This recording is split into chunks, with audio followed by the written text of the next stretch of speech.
Hi, welcome back to my channel. I'm super excited that you're here. So, like I said with this channel, I wanted to try something a little different. Anything that interests me, maybe I'd make a video about it and then talk to you guys about it. And maybe you guys can follow along. You can do this yourself. Hopefully you have seen my last couple videos. If you're new here, you can always subscribe. I put out videos whenever I feel like it, basically. I'd love to have you subscribe to my channel. Leave a comment, leave a like on this video if you like it. But anyway, today I just watched, I watched the React videos, the Fine Brother Entertainment FBE YouTube channel. They do React channel, it's a React channel. So basically they have like elders react, adults react, and it's always something different. So today they did a website, and I'm going to put it up here on the screen so you can see. Now it's called The Atlantic, and it is called Life Timeline. And what this is you put in your month, day, and year that you were born, and it says, tell us your birthday, and we'll show you how the world has changed during your lifetime. So I found it really fascinating, some of the stuff that came up. So it just gives you kind of facts and things that happened during your lifetime. So I wanted to do this on my channel today so you guys can kind of get an idea of my life, because I'm fantastic. And I want to know what happened during my lifetime that I should probably know about.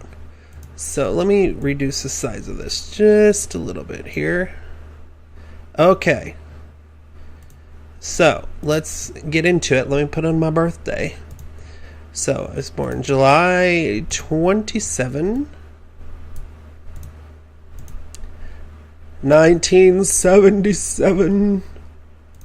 I'm 41 years old, and I don't regret a minute of it. Alright, so let's hit explore and see what pops up. So it says, let me zoom in just a little bit so you guys could probably see it here. Okay, so for those born July 27th, 1976, before you were born, you're one of the first people who've ever lived in a world without Apple. Okay. In September 2015, Megan Garber wrote about the professional genius and personal failings of Apple founder Steve Jobs in a new documentary that considered his mixed legacy.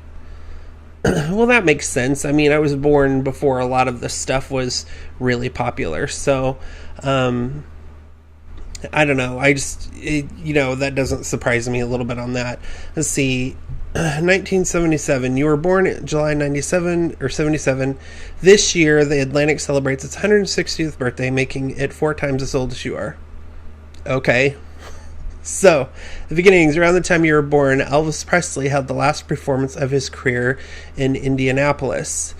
In January 2015, Adrienne LaFrance wrote about America's continuing obsession with Elvis Presley. Yeah, Elvis was very, very popular. My aunt was obsessed with him. And, I mean, his music still holds up today. There are still people who really, really love his work. And, honestly, he was a pioneer for a lot of rock and roll and the way things have shaped musically and how people perform and the perceived notion of how people should act and things like that. So he is very influential. 1989, at 12 years old, you saw the collapse of the Berlin Wall, which is funny. It's not funny, but I do remember this, kind of vaguely. Like, I remember the wall coming down at the time. I didn't really know what all it meant, but I knew it was kind of a historic thing, and it was pretty touching to watch it. It was thought that all borders between men had similar, I can't even say that word, disintegrated, and we were all destined to be free and empowered individuals in a global meeting place, wrote Robert Kaplan 20 years later. So that's pretty cool. Can you click on any of this stuff? I guess you can click on some of the stuff in here. So, 1990, this is what Hollywood thought teenagers looked like the year you became one. So that's kind of right, because I actually did have kind of that haircut. I have a picture somewhere where my hair is kind of fluffed back and feathered. And yeah, this haircut on her was the same. Leather jackets, kind of just, yeah, it was very reminiscent of like the 70s. A lot of tank tops and things like that were worn, but kind of big hair was the 90s. So 1995, around your 18th birthday, Bosnian Serb forces took control of the United Nations safe area. Let's see. He wrote about that. That's interesting. Honestly, I don't remember a lot of that. Of course, I've always been one that it wasn't until more recently that I paid attention to the news. I was always more interested in media. I mean, I still am, but I pay attention more now than I did when I was 17 in 95. So 1996, your life can be divided into two halves, before and after Pokemon. Why did they have to include Pokemon? I never got into Pokemon. I felt like I was too old for it. I didn't understand it. I still don't really understand it. I don't care to understand it. It wasn't really my thing. I get the hype for it. I can see why people like it. I'm one of those people that like knowing about trends and the things that's going on and what people like. I totally get that. But I just never got into it. I was a little too old for it, I thought. Anyway, I've always been older than my age. My mom always even said that when I was, 8, 9, and 10, I acted more like a teenager. So, I was always into music and stuff like that. So, 2010, when you turned 33, you saw the rise of the Arab Spring. People across the world rediscovered the power of peril of revolutions. Didn't know much about that either. It shows you how much I kept up with stuff during that time. 2012, Kerry Washington, who was born the same year as you, began starring as Washington, D.C. fixer Olivia Pope in the television series Scandal. I will say, she does look a lot better than I do for our age. Girl is hot. I love her. I love that show. I've watched a lot of the seasons. I don't think I've watched them all, but it kind of got a little like Shonda Rhimes. Anything that Shonda Rhimes writes is perfection. But I do like that show. I got to where I was binge watching it and it was a little too much. Like, it just felt like it all started to become the same after a while. But 2025, by the time you turn 47, experts at the Pew Research Center warn that there will be no surveillance-free spaces. Aren't we already kind of there? It says, in December 2014, Adrienne LaFrance wrote about how the way we see privacy will change over the next decade. So, there's a lot of movies and stuff made about that topic in particular.